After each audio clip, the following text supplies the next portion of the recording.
Next topic जो है वो है saturated and unsaturated carbon compounds. तो क्या होते हैं सैचुरेटेड कार्बन कंपाउंड और अनसैचुरेटेड कार्बन कंपाउंड? यहाँ पे एक फॉर्मूला गिवन है C2H6। यहाँ पे कितने कार्बन है? 2 कार्बन एंड 6 हाइड्रोजन। अच्छा, कंपाउंड्स ऑफ कार्बन जिसमें कि सिर्फ कार्बन और हाइड्रोजन ही होते हैं, दीज आर कॉल्ड हाइड्रोकार्बन्स। तो C2H6 को बोलते हैं इथेन। 2 कार्बन कंपाउंड है, उसको इथेन बोलते हैं। 1 कार्बन जो होता है वो होता है मीथेन। ये सिर्फ 1 कार्बन है और इसकी वैलेंसी है 4 and all the 4 valencies are satisfied by hydrogen.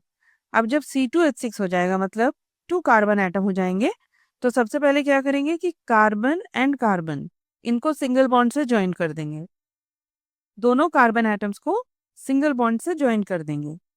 अब क्या है, कार्बन की वैलेंसी है 4, तो अभी सिर्फ एक ही वैलेंसी सेटिस्फाई हुई है, तो remaining 3 valencies of each carbon will be satisfied by hydrogen.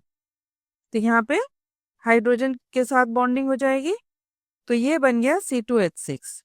Now if you see the structure of C2H6, there are only single covalent bonds, सिर्फ सिंगल कोवेलेंट बॉन्ड्स प्रेजेंट है और 2 कार्बन एटम्स के बीच में भी सिंगल कोवेलेंट बॉन्ड प्रेजेंट है। तो this type of hydrocarbons are known as saturated hydrocarbon. और यहाँ पे जो ये फिगर 4.6 गिवन है, इसमें क्या है, इलेक्ट्रॉन डॉट स्ट्रक्चर गिवन है। ये जो क्रॉस है, this represents the electron belonging to carbon, dot represents the electron belonging to hydrogen. तो कार्बन एंड कार्बन एक सिंगल कोवेलेंट बॉन्ड बनता है, तो ये हो गए 2 electrons for the single covalent bond. Carbon और हाइड्रोजन के बीच में single covalent bond, so these are the 2 electrons of the single covalent bond between carbon and hydrogen. अब यहाँ पे एक क्वेश्चन गिवन है, can you draw the structure of propane. ठीक है, यहाँ पे गिवन है can you draw the structure of propane. Propane means how many carbon atoms? 3 carbon atoms. तो इसमें क्या करेंगे, 3 कार्बन एटम्स को ज्वाइन कर देंगे, ठीक है, बाय सिंगल बॉन्ड। तो carbon number 1, carbon number 2, carbon number 3। अब फर्स्ट कार्बन पे how many valencies are left? 3 valencies left. Second carbon पे 2 valencies are left. Third carbon पे again 3 valencies are left. Now this remaining valencies will be satisfied by hydrogen. तो यहाँ पे क्या आ जाएगा, hydrogen. तो फॉर्मूला क्या हो जाएगा प्रोपेन का? प्रोपेन का मॉलिक्यूलर फॉर्मूला हो जाएगा C3H8। So in propane also between the carbon atoms there is a single bond. तो ये भी किस तरह का कंपाउंड हो गया? This is saturated hydrocarbon. और ये जो सैचुरेटेड हाइड्रोकार्बन्स होते हैं, these are normally not very reactive. अब another compound of carbon and hydrogen having the formula C2H4, इसका क्या स्ट्रक्चर हो जाएगा? यहाँ पे स्ट्रक्चर गिवन है। C2H4 का जब स्ट्रक्चर ड्रॉ करेंगे, स्टेप 1 में क्या करेंगे, दोनों कार्बन एटम्स को ज्वाइन कर देंगे बाय सिंगल बॉन्ड।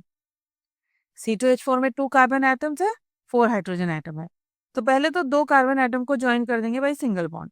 अब बचे 4 हाइड्रोजन एटम्स, तो each carbon getting bonded by 2 hydrogen atom, तो 4 हाइड्रोजन एटम्स भी यूज हो गए। नाउ इफ यू सी, तो यहाँ पे जो वैलेंसी है कार्बन एटम की वो सेटिस्फाइड नहीं है, because only 3 bonds are formed by carbon. Each carbon is forming only 3 bonds. Bond form करना है 4, तो फोर्थ बॉन्ड कैसे फॉर्म होगा? हाइड्रोजन तो है नहीं। So to form the fourth bond क्या होगा, कार्बन कार्बन दोनों कार्बन एटम के बीच में एक और कोवेलेंट बॉन्ड बन जाएगा। So now the valency of each carbon atom is satisfied. Each carbon atom is forming 4 covalent bonds. But now you have a double bond between 2 carbon atoms or 2 covalent bonds between the 2 carbon atoms. तो इस तरह के compounds को बोलते हैं unsaturated hydrocarbons. ये है electron dot structure. यहाँ पे ये डबल कोवेलेंट बॉन्ड बन गया and these are the single covalent bonds between the carbon and hydrogen. इस कंपाउंड को बोलते हैं ethene. The name of this compound is ethene. ये क्या था? ये था इथेन। एन से एंडिंग हो रही थी नेम की, और ये हो गया इथीन। इन से एंडिंग हो रही है नेम की, तो जब डबल बॉन्ड है तो name ends with ene. Next आ गया C2H2 जिसको बोलते हैं इथाइन। अब C2H2 का स्ट्रक्चर कैसे ड्रॉ होगा? Now to draw the structure of C2H2, कैसे ड्रॉ करेंगे C2H2 का structure? There are 2 carbons and 2 hydrogen. तो सबसे पहले तो 2 कार्बन एटम्स के बीच में एक सिंगल कोवेलेंट बॉन्ड बना देंगे, हाइड्रोजन को इक्वली डिवाइड कर देंगे दोनों कार्बन एटम्स में, तो this carbon gets bonded to one hydrogen, this gets bonded to another hydrogen atom.